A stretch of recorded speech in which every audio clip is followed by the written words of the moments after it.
What's up guys, it's your boy John. We're back again here with another video. Today we're taking a look at the DASAITA Universal Head Unit. It has a new OS, the Scout Head Unit OS, the Scout 10, and we're gonna take a deep dive into it on the unboxing. Now this one is a big boy, so I'm gonna be installing it in my car. Take a look at this. They got that nice good foam. Look at how thick that is. Like, you can use it as a pillow.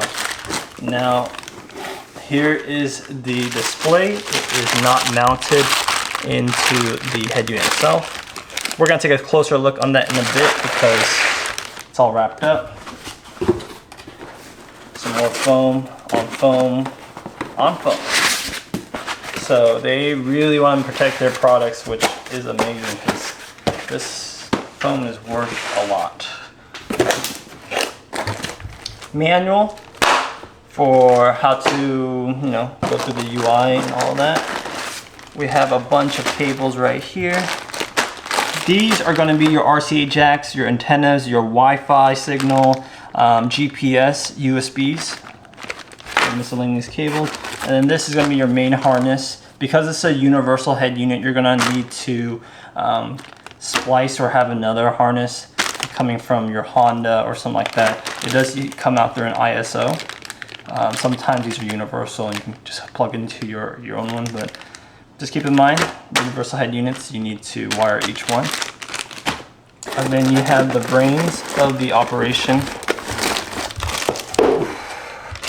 It's just a solid block. So this is the head unit, and it has the screw holes where you're going to be mounting your head unit display, and you'll be able to tilt and swivel and all that goodness. So I'm going to unwrap the display because that's probably the most interesting thing you're going to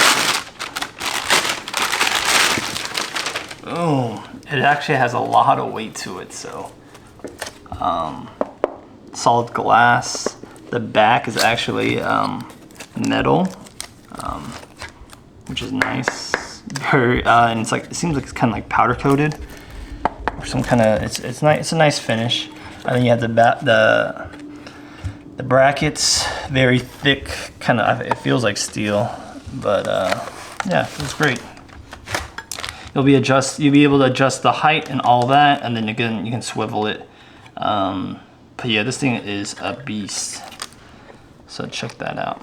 Now in the front of it, you have your microphone, which I love, your volume, navigation, I believe that's home, music, skip, and reset. Now, I like how they're touch sensitive, capacitive touch buttons, because it just looks cleaner.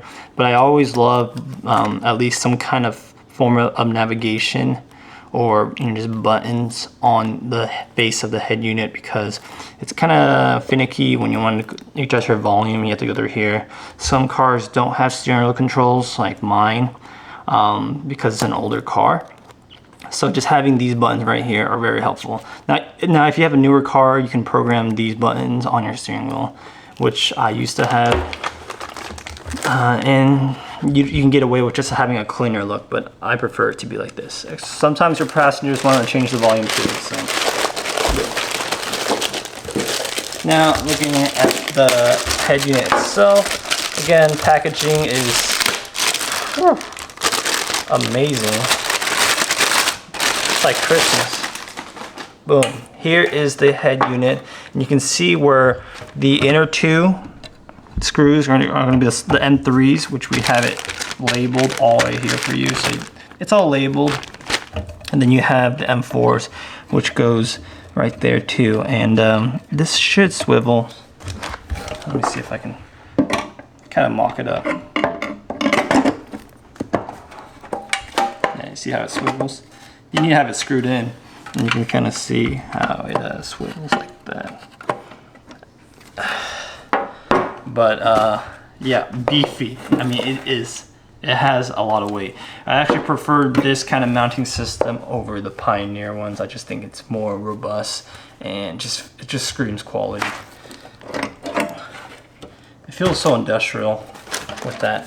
Now looking at the head unit actual brains, You have the front, which was that swivel mechanism. You can see the port where it's gonna attach and then get the data signal for the display. You get the IPS high resolution display right there.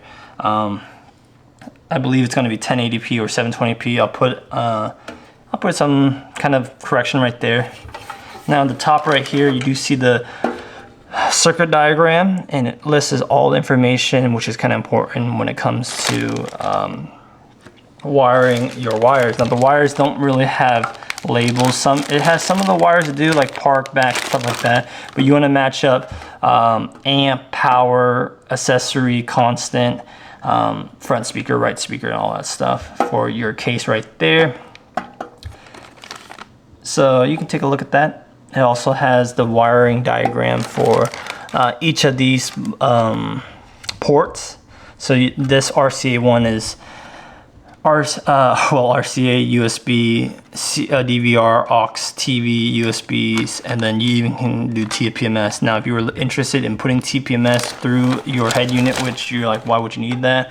It'll be able to display on the screen what your PSI and your pressure of your tires, basically, which is great. On the side right here, no signs of micro USB, not micro, but micro SDs. So generally, sometimes they have micro SDs right here. I don't see it here, but this one is a DSP unit, which is gonna have better audio. CP, which is Carplay, got that. LCD 12.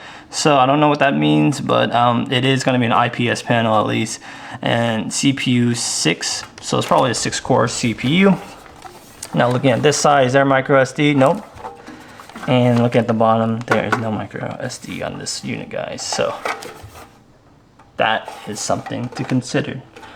Now, also looking at the back, there is a antenna right here, probably for your Bluetooth. You have your FM AM, you have your it says Wi-Fi and GPS. No HDMI on this bad boy, and yeah, some of this stuff is blocked off.